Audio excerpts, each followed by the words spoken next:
Hello everybody and welcome to whatever this is. It's the weekend and the weekend is for sports. Anyway, I normally don't begin a segment like that, but why not? Anyway, I hope wherever you are, you're doing your best. You're doing everything you can to better your life and the lives of those people who are around you. Yeah, and you're doing also well, depending on the team that you support, to stay sane. If your team enables you to do that, yeah, I hope you enjoy supporting your team.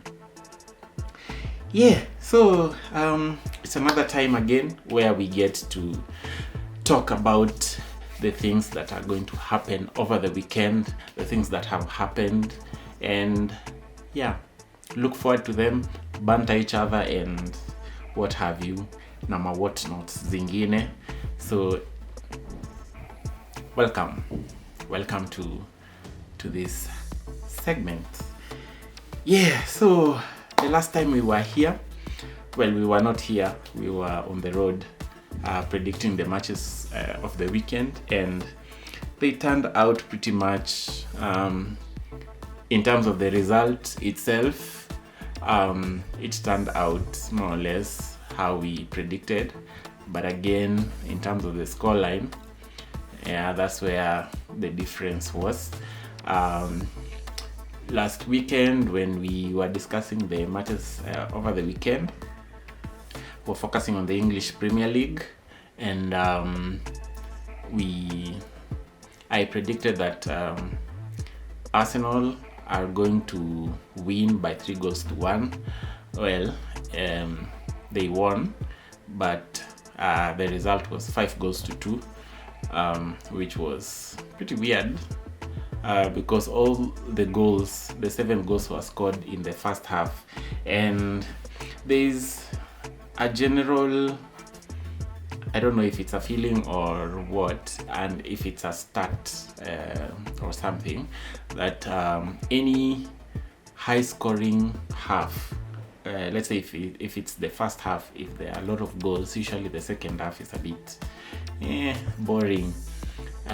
So you realize with the game ended up with 7 goals in the first half, but in the second half there was no goal whatsoever. So I think after the first half, now it was just about managing the game. Arsenal didn't want to get into a second gear. They were just looking to see the game out because the result has already been achieved. Yeah, so Arsenal won that game. And then you had Liverpool playing against City, and I predicted either a 2-1 win for Liverpool or a 5-1 win for Liverpool. And I remember saying that game would either be, what was it? It would either be decent or ugly, but in favor of Liverpool. It could have been ugly, really. It ended up as a decent loss, 2-0 loss to Liverpool by City, and at the end of the day, it's the 3 points that count. So they subjected Klopp to his 6th loss in a row. Yeah, so you can imagine how unmotivated the City team was. Yeah, and then Chelsea, I didn't predict this game. I remember I didn't do any prediction for this game, but they ended up winning against Aston Villa. And Villa at the beginning of the season was one of those teams that you would consider a tough team. Yeah, but Chelsea made easy work of them and came out with the result. Yeah, and then who else? Manchester United against Everton. I predicted a 2-0 win for Manchester United. They ended up winning by 4 goals. So those were the results over that weekend. Tottenham ended up drawing against Fulham. Yeah, and as I said, Tottenham they can't really be predicted as such. Yeah, so those are some of the results for at least for the traditional top 6 teams. And then now in the midweek now we had also some matches, and all the teams in the Premier League played, but now in terms of the teams that we focus on, I don't know if we can find you could find a Southampton supporter, probably thanks to Victor Wanyama, but really most of the fans around support the traditional top 6 sides. Yeah, so for the midweek, City was playing against Nottingham Forest. They ended up winning that game also convincingly, so that was kind of a bounce back from their long streak of losses or winless run. So we could say they are trying to find their feet back. And then Chelsea beat Southampton convincingly, by 5-1, and all the goals are scored by different players. So it's sometimes, even for a team, it's good to see that you can expect goals coming from anyone from either side of the pitch. Anyone can score, as opposed to being dependent on a single player. So if they're out, you kind of wonder why the goals have dried up.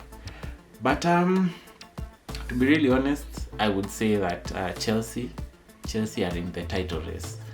Yeah, there's no two way about it. If they have the same points as Arsenal and above City, and we say that the title race is between City, Arsenal, and Liverpool, then Chelsea have to be in the title race. So welcome to the party, Chelsea.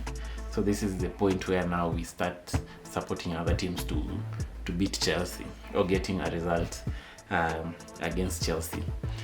Yeah, so they won 5-1. Although Southampton got a red, but still a red card is part of the game. So you can never really say if they were a full squad. Actually, if they were a full squad, they would still have lost that game.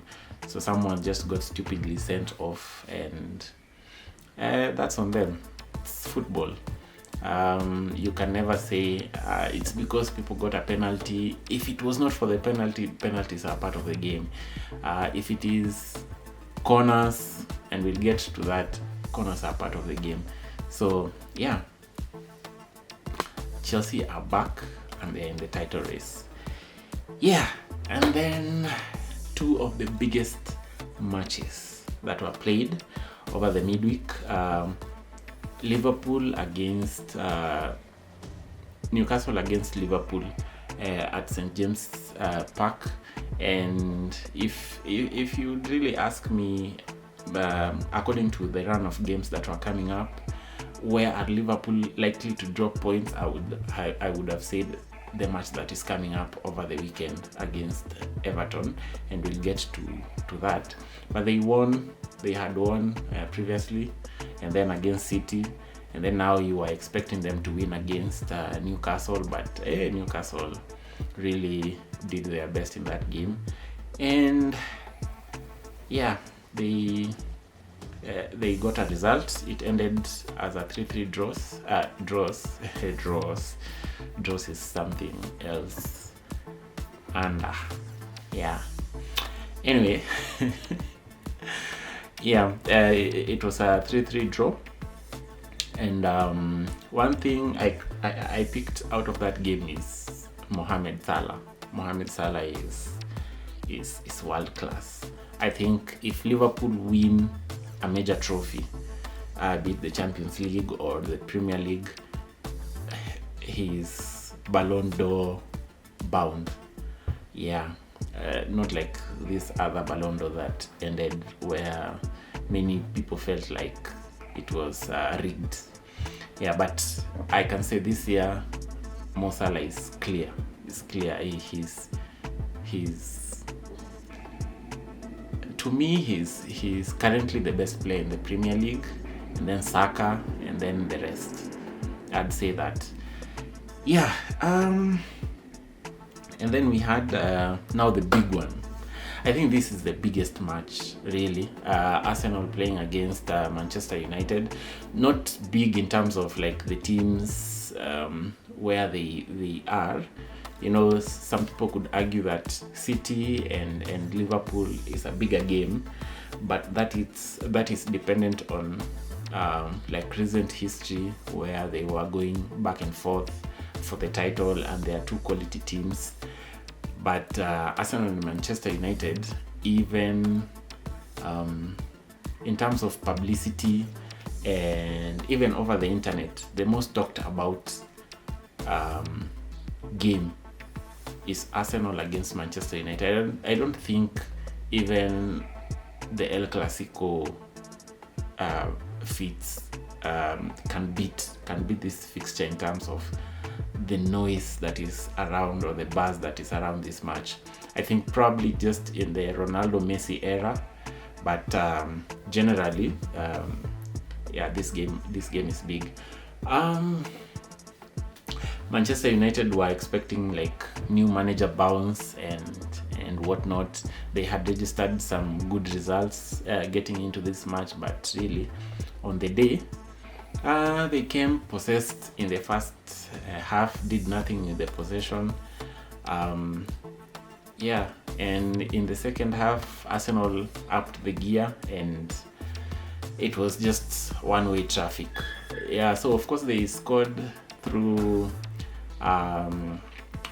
corner kicks, and I'll take a goal from anywhere, anytime. So whichever fans feel bad about our corners, that's on them. We enjoy ours. Actually, we go to games hoping that we'll just score a corner so that we can see other people frustrated that we scored a corner. Imagine, no. Let me forget about it. Yeah, so the game ended in a 2-0 win for Arsenal, which piled on the pressure against Liverpool. After the weekend, Liverpool were 9 points clear, and my thinking was, if we get to the halfway mark and they are still 9 points clear, then I concede that Liverpool are going to win the league. But they dropped points, and now it's down to 7 points against Chelsea, who are now second, and Arsenal, and 9 points ahead of City. So it's a wait and see situation to see where they will drop points again. But again, as we are waiting for them to drop points, we also have to do our part and win our matches. Yeah, so those were the matches over the midweek. Now getting into this weekend. This weekend, the early kickoff is Everton against Liverpool, and this is the last Merseyside derby that is going to be played at Goodison Park. Yeah, and last season, was it a draw? Everton won. You could argue that Everton got Liverpool out of the title race. So we are kind of hoping for some of us Arsenal fans that Everton will do something in that fixture, for even nostalgic reasons. You see, if it's the last match that is going to be played there, are they going to put up a fight so that they leave with their heads held high that they won the last Merseyside derby at Goodison Park? Yeah, and these are some of the old stadiums within the Premier League that we could say we have lost. We had Highbury, gone. We had Upton Park, gone. We had which one do we have? Main Road. We had which one else? The White Hart Lane, Highbury. Yeah, and I had Chelsea were also looking to build another stadium. Yeah, so it's a wait and see situation. I am going to predict based on my heart, not on my mind. In my mind, Liverpool is going to win. In my heart, looking for a 1-1 draw. Yeah. That aside, which other match? There's Chelsea, who will be hosted by Tottenham Hotspur. Now, Tottenham Hotspur, this team just rises against big teams, but smaller teams just brush them aside. Like they beat Manchester City 4-0 at the Etihad, and then they go and draw against Fulham, then they go and lose against Bournemouth, and now they are facing Chelsea, and Chelsea are pretty high on confidence right about now. I don't know what the outcome of this would be, but based on history we can say they would be pumped up for it's a London derby, so hopefully form goes out the window for this one and Tottenham rises. Hopefully they win, but really that is just hope. Hope aside, I feel like Chelsea will win this game 2-1, and Moresca has really done something with this squad. I don't know if it was the confidence or it was the tactics, but they are finally getting things right at the moment. Then Manchester City will be playing against Crystal Palace. Yeah, and Crystal Palace, over the years it has been like a bogey team for Manchester City. So given the form that Manchester City has been in the recent past, you wouldn't be surprised if Crystal Palace wins. But on paper, and if you're using your brain, you just say Manchester City is going to win this game. So my prediction would be a 2-0 win for City. Although I wouldn't be surprised if Crystal Palace gets a result out of this game. Yeah, and maybe also just on Crystal Palace, their captain Mark Guehi. Yeah, Guehi had an incident. He's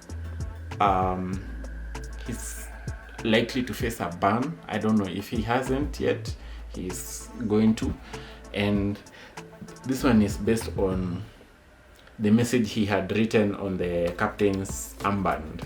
The armband represented like the LGBTQ colors, and he wrote on top of it, "I love Jesus."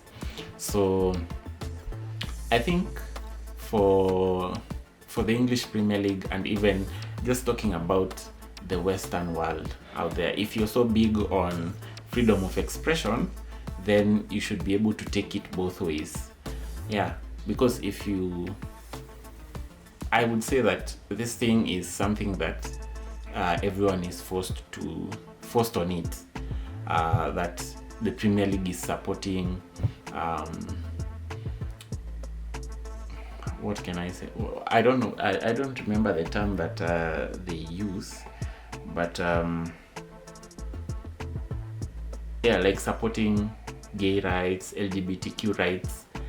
But then, if someone writes, "I love Jesus," that's also their opinion, and they're expressing about themselves.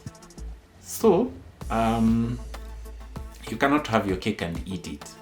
So as much as you try and force something on someone, then you're supposed to also take whatever they give back. So yeah, I felt that was a bit classless from the Premier League, and they should really up their game, even though their matches are games. Yeah. That aside, Manchester United will be hosting Nottingham Forest. I don't expect Nottingham Forest do anything in this match. So probably Manchester United wins this one again 2-0. And new manager bounce. Of course, they were brought back to reality on the midweek fixture against Arsenal, but surely on paper they're supposed to beat Nottingham Forest based on how stacked they are. It's amazing how against Arsenal, the Manchester United squad that played was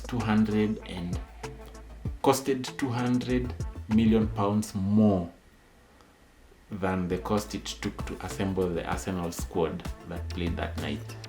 So you can imagine if they are facing against Nottingham Forest, what's the gap? Probably it's not even a crack, it's a chasm. Yeah. And for Manchester United, was it a coaching problem? You never know, only time will tell. Is it confidence they needed, motivation from the manager? Because at the moment you can't really say that Ruben Amorin has already implemented his style. Currently he's just trying everyone. You can't predict his starting lineup at the moment. The one that beat Everton was not the one that started against Arsenal.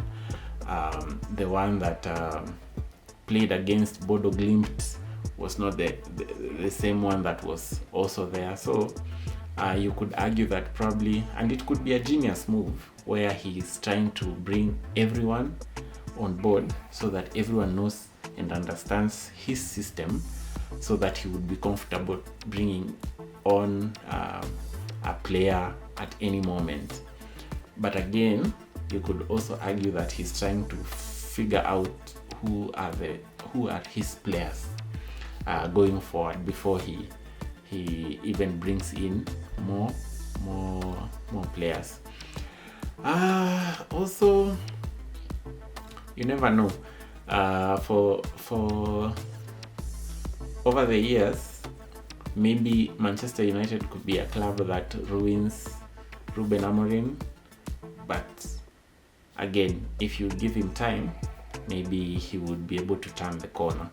Not like Ten Hag. I think for Ten Hag, he did a madness in the Champions League with Ajax, so much so that people felt like he's a good coach, of which I feel he's still a good coach, but then again, one really has to question his player IQ. If you're getting into a new team and your move is to go and bring players that have played for you before, can't you cast your mind wider and identify better players out there? So I think Amorin is trying to figure out who are his players and maybe now start to implement his system. So that's that. And then Arsenal will be playing against Fulham at the Craven Cottage, and we never won any match last year against Fulham, but it's not really an excuse that we can't beat them because we didn't beat them last season. We can say we are a full strength team, even though there are some injuries, but really at the moment you cannot talk about injuries when you're playing against Fulham, and injuries are part of the season. So no excuses. So for this one, I am looking at an Arsenal win, probably a 3-1 win, and we hope to win. Actually, for Arsenal, if they lose against anyone, whether it's a small team or it's a massive team, the losses are usually amplified. So it's never good being on the losing side when you're supporting Arsenal. But I don't know, Manchester United losses are sweet. My goodness. I love seeing Manchester United lose. Anyway, those are the matches that we'll be looking forward towards the weekend. And another thing that happened on Thursday night there was a draw. This draw was the draw for the new format of the Club World Cup that will be taking place in 2025, and this one now is like a full tournament with 32 teams in different groups. The best 2 qualify to the knockout and all that. Of course, now European clubs, the European what can we say, teams from UEFA have been favored here because they are represented by 12 teams, and then Africa has, I think, 4. You have North and Central America, and then South America, and then Oceania. Oceania or Oceania, maybe, I don't know, Oceania or Oceania, whichever the case is. Yeah, so for this one, of course, Real Madrid are in there, and then in England 2 teams will represent England, and that's Chelsea and Manchester City. Now Chelsea are in it because as they were formulating this tournament, they were looking at the past 4 years. How were these teams performing? So they looked at previous winners within these 4 years, and then they were looking at their UEFA coefficients. So Chelsea had won in 2021, then you had Manchester City winning, then you had Real Madrid as well. So really, within those 4 years, you realize that Liverpool are not in it, Manchester United not there, Arsenal not there, Tottenham not there. Yeah, but we have Inter Milan there in Europe, we have PSG, Bayern Munich, which other ones? Yeah, okay. There are many teams there in Africa. I only remember of Mamelodi Sundowns and Esperance de Tunis. Yeah, and you have the likes of Kina Palmeiras of Brazil. You have Boca Juniors, River Plate. In the US, we have which was this other team? Of course, now in the US, people know of just LA Galaxy, and which one was it? Which one does Messi play for?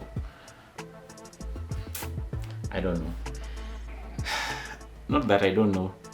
It's evading my mind. Something Miami what? Okay, whichever it is. But for them, they are getting in by virtue that they had a better regular season. In the US, currently how their league is structured, there's like regular season and then there's the playoffs. Now the one that won the playoffs is in there, but again now they picked a second team, so they took a team that had a better regular season. Yeah, so we look forward to that tournament, and for this new format, it's going to happen once every 4 years. So it's not like until mkimaliza right now, you're looking forward to next year. So it's going to be a 4-year gap before you get to the next tournament. Yeah, and there was a statistic I saw recently that the MLS right now had the second highest numbers of fans attending their matches, second to the Premier League. So they have surpassed the Bundesliga and La Liga and the Serie A in that order. Yeah, so that's it for the sports. That's what we are looking forward to this weekend. I don't know which team you support, whichever it is. I hope they make you feel happy over the weekend. for us, of course, we hope to feel happy. Many people I know will be watching our matches because they can't wait to see our tears. Yeah. Anyway, that's it for this segment. Yeah, the weekend is for sports, but also life has to go on. So also look after yourself, take good care of yourself. Don't let sports results ruin your life or depress you. Yeah. Until the next video, peace.